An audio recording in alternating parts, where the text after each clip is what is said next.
मेरा मित्र गरीब नहीं होना चाहिए, मैं गरीब हो जाऊं तो चलो। आज कन्हैया याद कर रहे, कब इसने चने खाए, गरीबी का जीवन व्यतीत करता है। अब ये चावल भी अगर खा जाएगा, ये मुझे नहीं देगा तो भाभी से भी भेजा है, चोरी की आदत गई नहीं इसकी। तब कन्हैया ने एक युक्ति निकाली, बोले लाला सुदामा एक बात बता, जब हम लकड़ी काटने गए तो जो लकड़ी का गट्ठर था कितना बड़ा था, बताना जरा। अब सुदामा जी बातों बातों में भूल गए और दोनों हाथ ऊपर करके बताने लगे, इतना बड़ा। सोई पोटली गिरी तो कन्हैया ने झट पकड़ ली। बोलो द्वारिकाधीश की। अब तो महाराज पोटली खोली है ठाकुर जी ने, और जब पोटली खोलते हैं तो ठाकुर जी देखते हैं, उन चावलों की पोटली को खोला तो देखते हैं कि मेरे मित्र के घर में तो खुद के अपने एक मुट्ठी चावल भी नहीं है, लेकिन वो मित्र फिर भी शिकायत नहीं करता है, कोई उदाहरण नहीं देता।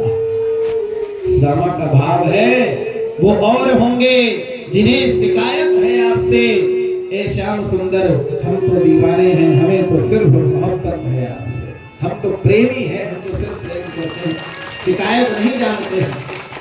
और भगवान कहते हैं वो तो चिंता मत कर। माता सुशीला ने एक पत्र लिखकर डाला था उसमें चावल की पोटली में, एक मास दो पक्ष में दो एकादशी हो, पर तेरे घर गोपाल जो नित्य एकादशी हो।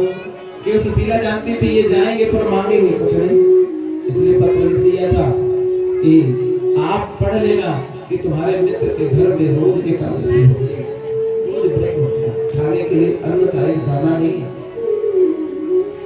भगवान ने पत्र पढ़ा और एक मुट्ठी चावल का आज भक्षण करते हैं। और भगवान कहते हैं दो मास, एक मास दो पक्ष में दो एकादशी होए, पर अब आज से मैं ये संकल्प लेता हूँ, एक मुट्ठी चावल खा करके ये कह दिया कि अब पूरे महीने द्वादशी द्वादशी होगी, आनंद ही आनंद होगा, कोई कमी नहीं। एक मुट्ठी में एक लोक की संपत्ति प्रदान कर दी, दूसरी मुट्ठी खाई दो लोक की संपत्ति में उछावर कर दी। आज को परमात्मा इतने प्रसन्न है कि सर्वस्व लुटाने के लिए तैयार है। तीसरी मुट्ठी में खाई है, रुक्मिणी महारानी कहती है लो थोड़ा ठहरो जी, कच्चे चावल पेट खराब हो जाए, सबरे खा जाओगे क्या? अरे मित्र का प्रसाद है, जरा हमको भी दो, ब्राह्मण का प्रसाद जरा हमको भी प्रदान करो, क्योंकि ये ब्राह्मण आया है और आपका मित्र है, संपूर्ण द्वारिका वासियों को प्रसाद मिलना चाहिए। इसलिए रुक्मिणी महारानी ने ले लिया। हाँ, रुक्मिणी महारानी कहना चाहती है दो लोग को दे दिया, अब क्या अपना भी लोग दे दोगे? नहीं, रुक्मिणी महारानी का भाव है ये प्रसाद संपूर्ण द्वारिका वासियों को प्राप्त होना चाहिए। बोलो भक्त वत्सल भगवान की जय। सुदामा जी खूब आनंद से 2 दिन रहे। सुदामा जी बोले मित्र अब मुझे जाने दो, राधे राधे। रुक्मिणी महारानी मन बांटो ढेल पड़े हो गए। ये सबरे द्वारिका वासी अब टूट पड़ेंगे चावल के पीछे। राधे राधे, बढ़िया, अभी चावल मिलेगा, सबको मिलेगा, चिंता न करो। सुदामा जी महाराज बोले मित्र मुझे जाने दो। ठाकुर जी कहते हैं आशीर्वाद तो दे दो। किसको? बोले हमारी जो धर्म पत्नियां हैं। हाँ, तो रुक्मिणी महारानी आई, प्रणाम किया ब्राह्मण के चरणों में, अखंड सौभाग्यवती भव, आशीर्वाद दिया।